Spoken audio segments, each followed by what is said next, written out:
In Garden City, Kansas, I visit a Tyson Foods processing plant where the largest meat producer in the world relies heavily on a foreign-born workforce. The vast majority of the 3,000 employees here are immigrants.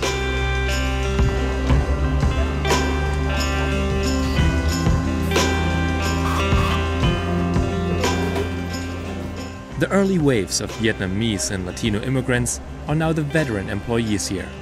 And more recently, refugees from Somalia and Burma have been filling the ranks. When you came 30 years ago, was it mostly Latino people working at the plant? Well, I can say probably like a 90% those days. When I started working here, we're talking about 1981. I used to be just going with my race, Spanish people. Now I have more friends, different types of friends.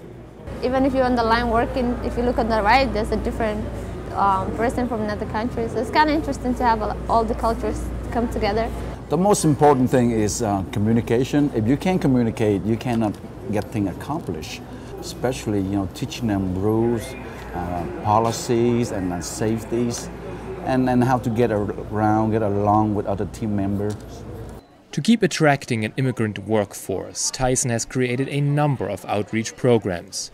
Chaplain Jonathan Galea shows me the Somali Community Center, which is part of this effort. For one culture to grow into an appreciation of other cultures, they have to appreciate their own cultures first. And I think there is always that constant need for any culture to gather themselves together. That's empowering for them. The Adult Learning Center, part of Garden City Community College, takes a different approach. Here, immigrants from different backgrounds all learn English together.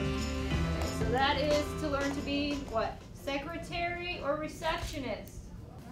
Any questions about your resume? We're going to be more rich in cultures when we let them use their culture and share that culture with us, and we share our culture with them.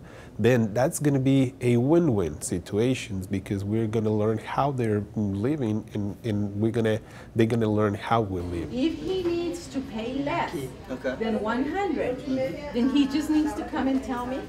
And for newcomers to this country, learning the language is not the only concern.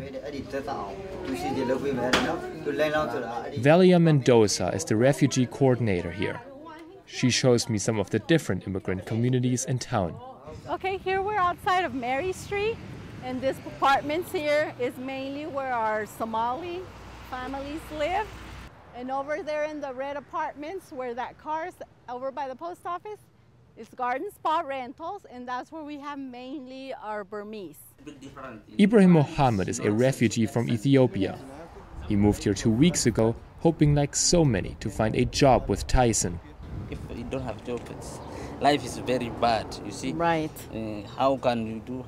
It's too heavy. So if we start a job, we help your family, your support or your life, it's good.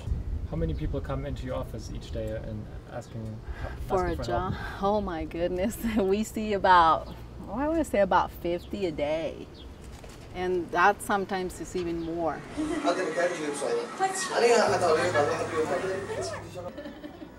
What's his name?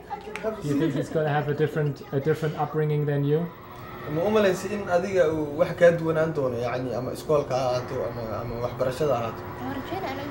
She said, I'm hoping so. He just be educated later when he grow up and be better than me.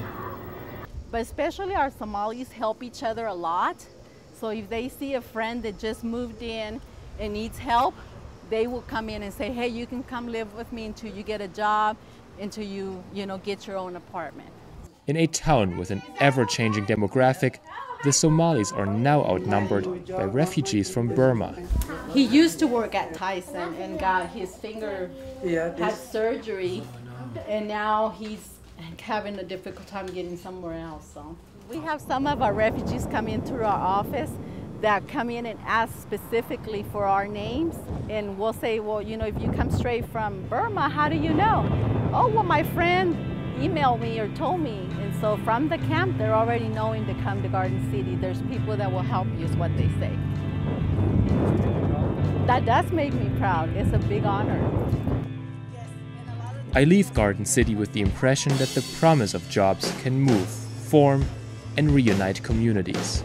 And in this case, the result is an unlikely mix of cultures with the common goal of a better future.